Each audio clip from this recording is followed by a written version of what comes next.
Hello guys, welcome back to PC वाले YouTube channel. And आज की वीडियो में हम बात करने वाले हैं AMD के नए APUs के बारे में। आप में से बहुत सारे लोग APUs का वेट कर रहे थे। आप में से बहुत सारे लोग APU गेमर्स हैं जो कि 2400G, 3200G, 3400G, 2400G इन APUs पे गेमिंग कर रहे होंगे और आपको जो है वो नए APUs चाहिए होंगे। या फिर मे भी आप में से कई लोग ऐसे होंगे जो PC बिल्डिंग में अब आ रहे हैं और उनका बजट एक ग्राफिक कार्ड लेने का नहीं है और आप APU पे गेमिंग करना चाहते हो, तो APU एक बहुत अच्छा ऑप्शन रहता है। और AMD ने जो अपने 4000 सीरीज़ के APUs है उनको ऑफिशियली कभी डेस्कटॉप मार्केट में रिलीज़ करा नहीं। मतलब कि जो आपके 4750G और 4350G इस टाइप के आपके जो APUs हैं ये आपको ज़्यादातर किसी प्री बिल्ड के अंदर या किसी ट्रे CPU या फिर OEM से, या फिर आप मतलब अगर आप उसको कहीं किसी दुकान से ले भी रहे हो तो आपको कभी किसी ऑफिशियल डब्बे के अंदर देखते हुए नहीं मिलेंगे, बिकॉज ये कभी ऑफिशियली लॉन्च हुए ही नहीं थे। ये सिर्फ OEMs के लिए लॉन्च हुए थे, ये जो 47 या 4000 सीरीज़ के APUs इनको मैं बोलूँ। लेकिन AMD यहाँ पे 5000 सीरीज़ के APU लेके आ रहा है और 5000 सीरीज़ के APU के बारे में जानने के लिए पूरी वीडियो का एंड तक जरूर देखना, क्योंकि 5000 सीरीज़ के APUs कुछ दिन में रिलीज होने वाले हैं। मतलब कि बात ये की जा रही है कि ये 11 तारीख को रिलीज हो सकते हैं।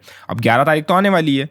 नाउ AMD के जो 5000 सीरीज़ के APU आ रहे हैं इनका नाम है Cyzen, और यहाँ पे जितने भी लीक्स आ रहे हैं उनके अनुसार यहाँ पे मोबाइल लैपटॉप्स यानी कि जो तुम्हारे मोबाइल वाले CPUs होते हैं वो भी दिखे, मोबाइल से मेरा मतलब लैपटॉप्स, और जो तुम्हारे डेस्कटॉप है Ryzen 7 5700G वो भी यहाँ पे जो है वो स्पॉट हुआ है। तो डेस्कटॉप और लैपटॉप्स दोनों यहाँ पे दिखे हैं। और अगर तुम यहाँ पे फोटो में तुम्हें स्क्रीन पे जो दिख रही है उसमें तुम अगर देखो तो AMD का जो Renoir APU है जो कि Zen 2 आर्किटेक्चर पे बेस्ड था उसमें, और जो ये आने वाला Cyzen आर्किटेक्चर है Zen 3 बेस्ड, इसके अंदर Zen 3 जो तुम्हारे लेटेस्ट 5000 सीरीज के जो CPUs है वो जो आर्किटेक्चर यूज कर रहे हैं सेम आर्किटेक्चर इनके अंदर यूज्ड होगा। सेम IPC गेन्स जो तुम्हें दिख रहे थे उसके अंदर वही तुम्हें इसके अंदर दिखेंगे। तो तुम्हें वही परफॉर्मेंस जो तुम्हें 5600X और 5900X जो अभी 5000 सीरीज के CPUs हैं उनके अंदर जो तुम्हें परफॉर्मेंस बूस्ट दिखती है वही बूस्ट तुमको इन APUs के अंदर दिखेगा CPU हॉर्स पावर में। तो वही जो है वो तुम्हें यहाँ पे देखो तुम्हें दिख रहा होगा कि दोनों की डाई साइज में जो है वो काफी ज्यादा डिफरेंस है। और बताया ये जा रहा है अगर कैलकुलेशन करोगे तुम तो ये जो है Cyzen की डाई तुम्हारे Renoir से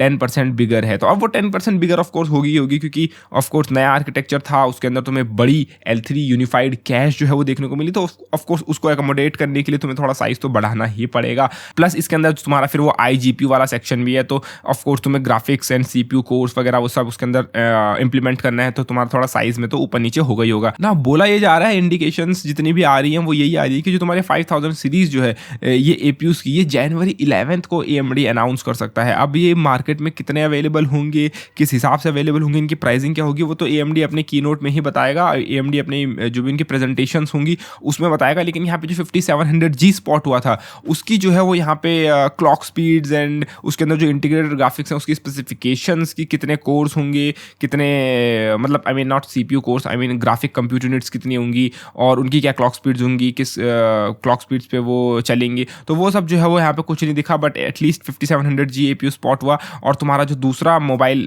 CPU है वो भी स्पॉट हुआ। लेकिन एक 8 कोर का APU तो ऑफ कोर्स Ryzen 7 5700G कोई बंदा क्यों लेगा? आई मीन जिसको Ryzen 7 लेना है वो नॉर्मल बिना APU वाला Ryzen 7 ले लेगा, है ना। जिसको APU चाहिए वो तो Ryzen 3 या फिर Ryzen 5 जैसा APU लेगा।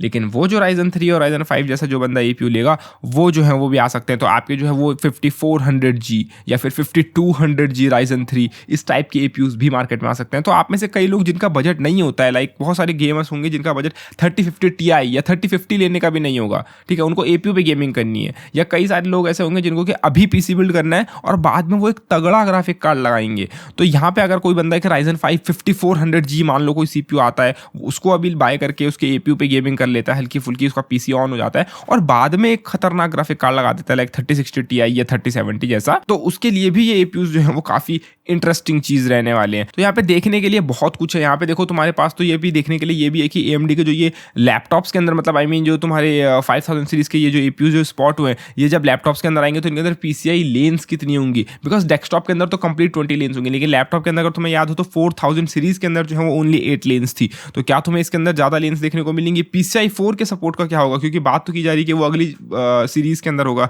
जो कि तुम्हारा Rembrandt है उसके अंदर तुम्हें PCI Gen 4 दिखेगा। लेकिन क्या तुम्हें इसके अंदर डेस्कटॉप वाले वेरिएंट के अंदर दिखेगा? जब 11 तारीख को AMD इनको अनाउंस करेगा तो ही हमको पता चलेगा ये। तो उम्मीद है तुमको ये वीडियो पसंद आई होगी। क्या तुम APUs का वेट कर रहे हो या नहीं कर रहे हो? तुम्हें APUs से क्या एक्सपेक्टेशन है, क्या तुम्हारी होप्स है, वो जो है वो कमेंट सेक्शन में बताना ना भूलें। उम्मीद तुमको वीडियो पसंद आई होगी। आई तो प्लीज वीडियो को लाइक शेयर एंड चैनल को सब्सक्राइब करना ना भूलें। धन्यवाद, टेक केयर गाइस।